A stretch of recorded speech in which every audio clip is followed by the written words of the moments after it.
When words fail, Mofiz was born in a small village where the world moved slowly, and life spoke mostly through love rather than words.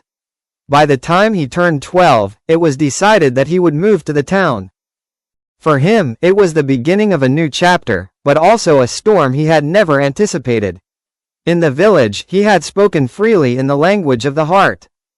Words were simple. Gestures, smiles, and small phrases carried meaning. But in town, the same language no longer sufficed.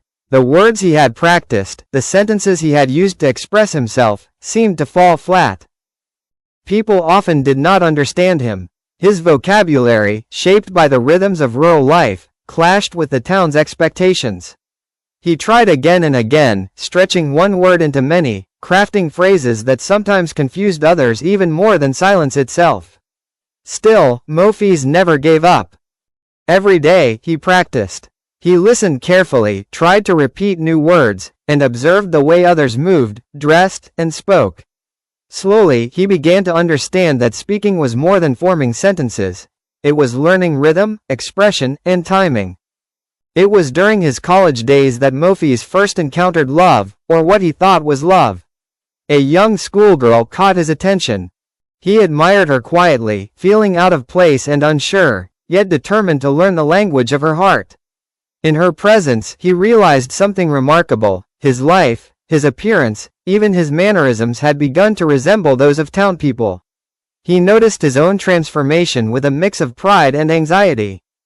Then, Manu appeared, not dramatically, but quietly, as if she had always been a part of his world. She did not rush toward him. She responded slowly, observing his gestures, listening to the pauses in his words, understanding the man behind the awkward speech.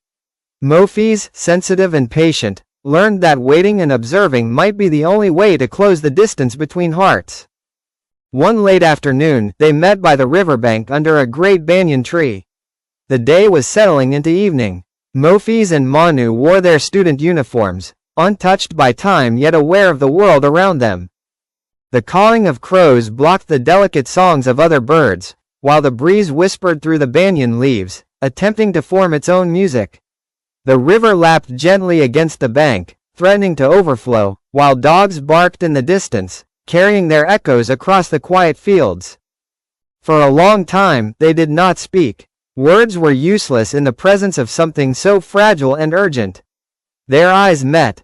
Their faces reflected each other. They forgot the world, the river, the crows, the breeze.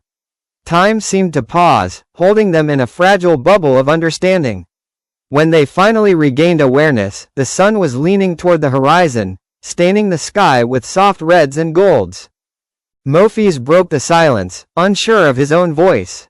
I don't know why I came here, he admitted, and I don't know how to begin.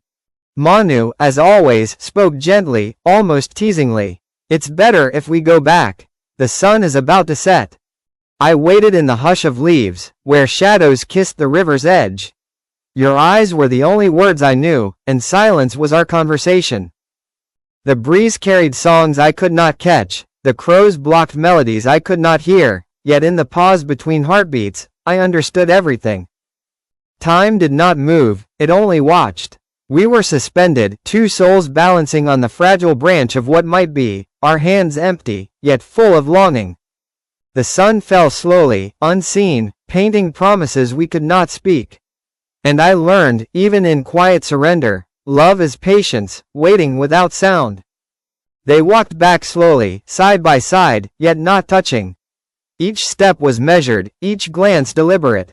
Mofiz had learned that love was not about rushing, it was about understanding, adapting, and waiting. And Manu had taught him without knowing, that presence could speak more than any sentence, that hesitation could build intimacy. Over the weeks, Mofiz continued his struggle with words. In town, he slowly began to speak more clearly, yet he never abandoned the rhythm of his village. Every attempt, every failure, taught him something new about himself. People began to notice his diligence, the care he took with each conversation. And in this process, Manu remained an unspoken guide, silently responding when he reached the edge of expression, silently waiting when he faltered. One afternoon, as the rains arrived, they returned to the banyan tree. The river was swollen, the breeze urgent and full of movement. Mofiz felt the rhythm of life rushing around him, yet in Manu's presence, time slowed. He understood at last that love, like language, required practice, patience, and persistence. It could be misunderstood, twisted, or delayed, but it could not be forced. Through these small, quiet encounters, Mofiz began to bridge two worlds, the simplicity of his village heart and the complexities of town life. And though words often failed him, his presence, his attentiveness, and his willingness to endure became his true language. Presented by Miravo.